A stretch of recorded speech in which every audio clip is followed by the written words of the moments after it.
हाँ मेरे प्यारे विद्यार्थियों, आज हम देखेंगे कक्षा 7वीं का पाठ 13 दोहे। तुलसी संत सुअंबतरु फूलि फलहि परहेत, इतते ये पाहन हनत उतते वे फल देत। जो यहाँ है इसी दोहे का ये भावार्थ है। आप ठीक से देख लीजिए, पूरा पढ़ के आप अच्छे से समझ लीजिए। इसका अगला भाग आगे है। ये पहले दोहे का भावार्थ है, आप वीडियो रोक के देर तक देख सकते हैं। और फिलहाल आप देख रहे हैं Hindi classes bye Umesh sir.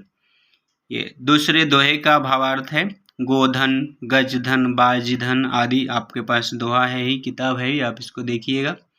फिर तीसरा वाला है मुखिया मुख सो चाहिए। फिर आवत।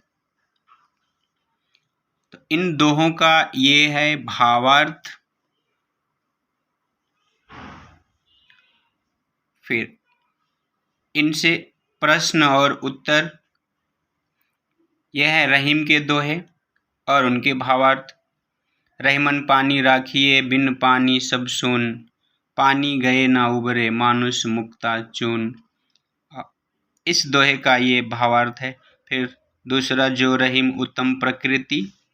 फिर टूटे सुजन मनाइए। आप ध्यान से देखिए, आगे बढ़ते हैं हम।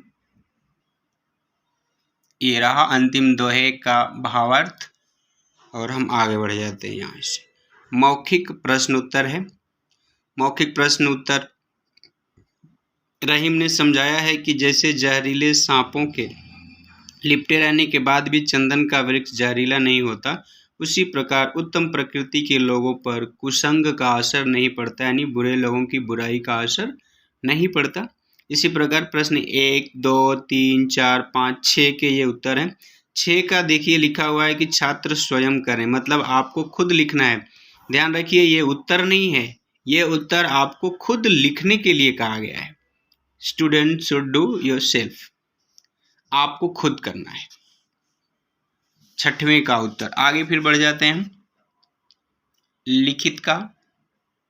प्रश्न 1 क ख, फिर प्रश्न 2 का क। जो भी यहाँ उत्तर दिए गए हैं आप ठीक से समझ लीजिए और लिखिए। मैं पूरा पढ़ नहीं रहा हूँ, पढ़ूंगा तो समय ज़्यादा लगेगा इसलिए।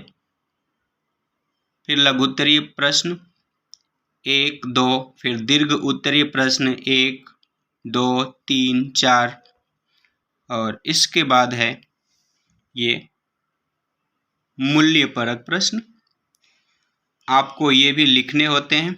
आप इन्हें पढ़ के, समझ के और अपने शब्दों में लिखेंगे तो और अच्छा रहेगा। तो इस प्रकार ये दोहे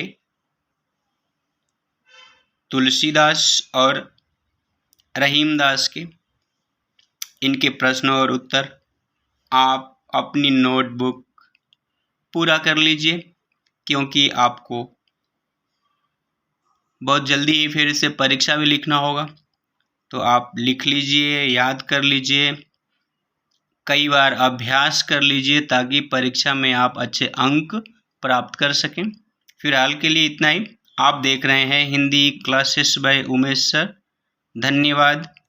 जय हिंद, जय हिंदी।